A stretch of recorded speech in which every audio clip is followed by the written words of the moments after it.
When we have focused on the saving the individual soul, when it started shifting to individualism, and it's very America is all about the individual. The focus then was shifted from social amelioration to looking at the system as a whole and making things better in community.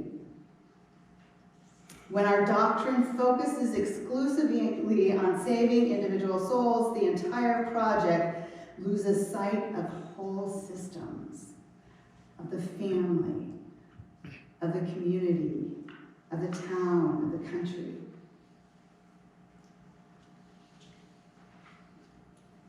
We have prophets in our midst.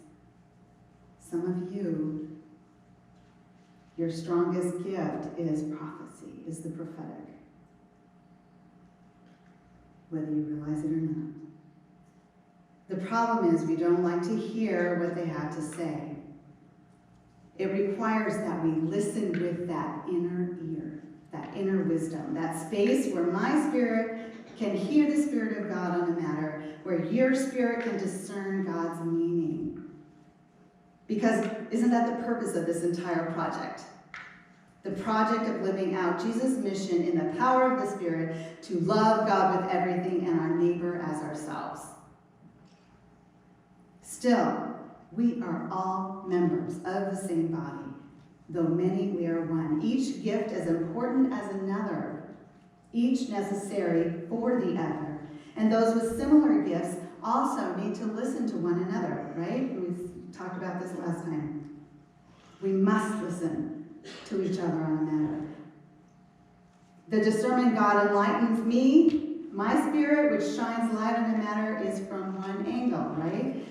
You shine God's, or Jesus' light through your discerning spirit from another angle. And when we shine our brilliant lights from many angles, what stunning prismatic light might emerge.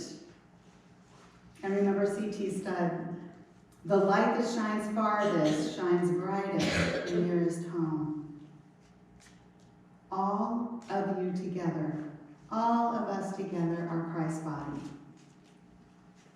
Each of you is a part of it. Some are apostles, some are prophets, some are teachers, etc. Are we all prophets, teachers, do miracles?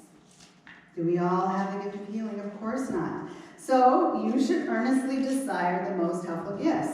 And then the very last part of that. But now let me show you a way of life that is best of all. And what follows after 1 Corinthians chapter 12 is 1 Corinthians chapter 13, the love chapter. If I could speak all the tongues of earth and of angels, but didn't love others, I would only be a noisy gong or a clanging cymbal. If I had the gift of prophecy, and if I understood all of God's secret plans and possessed all knowledge, if I had such faith that I could move mountains but didn't love others, I would be nothing. If I gave everything I had to the poor and even sacrificed my body, I could boast about it, but if I didn't love others, I would have gained nothing. Love is the high road to justice. So going back, considering the life of Martin Luther King Jr., I'm reminded of prophets throughout history who stand outside of time because they stand in a reality that is timeless. And that reality is defined by love, God's perfect, holy, pure love. A love that is concerned for the well-being for everyone, for all people.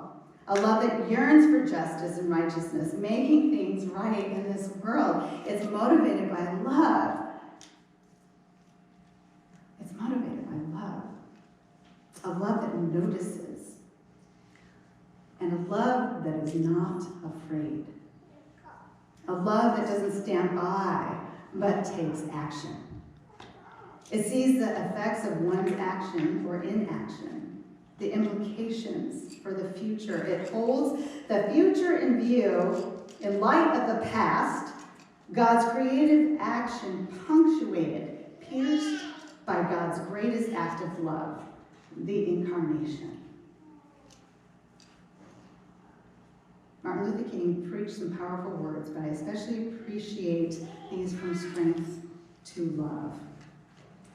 One of the greatest tragedies of life is that we seldom bridge the gulf between practice and profession, between doing and saying.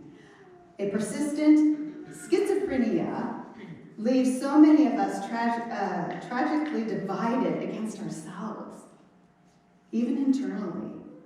On the one hand, we proudly profess certain sublime and noble principles, but on the other, we sadly practice the very antithesis of these principles.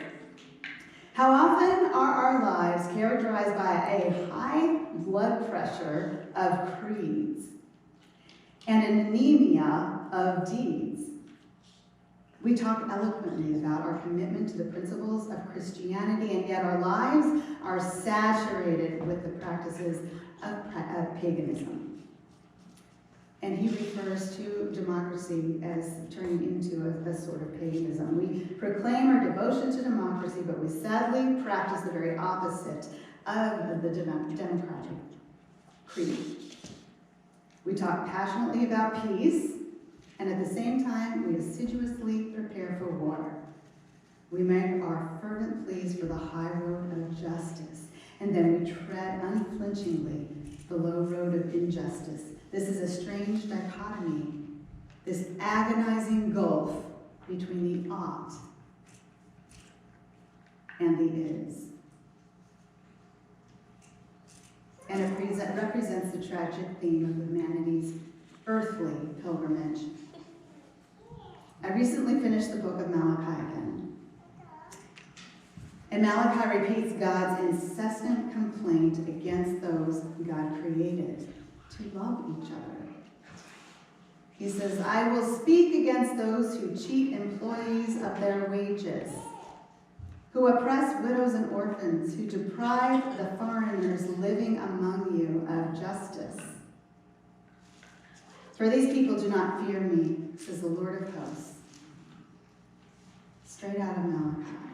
I speak against those who cheat employees of their wages, who oppress widows and orphans, or who deprive the foreigners living among you of justice. For these people do not fear me, says the Lord of hosts. How do I honor what I profess to be? How can I feed iron, as it were, to my anemic deeds? Do justice, love mercy, while walking humbly today, tomorrow, this week? Well, I can't do it alone. We're not meant to. So what are you hearing from God about what God is doing in you, calling you to be, empowering you, because you have the Spirit of God in you, and we share in that same Spirit living in each other. The same God, the same Spirit, different gifts, all for the same purpose. Maybe we've heard a prophetic word and dismissed it. Maybe God is prompting you to speak, to challenge,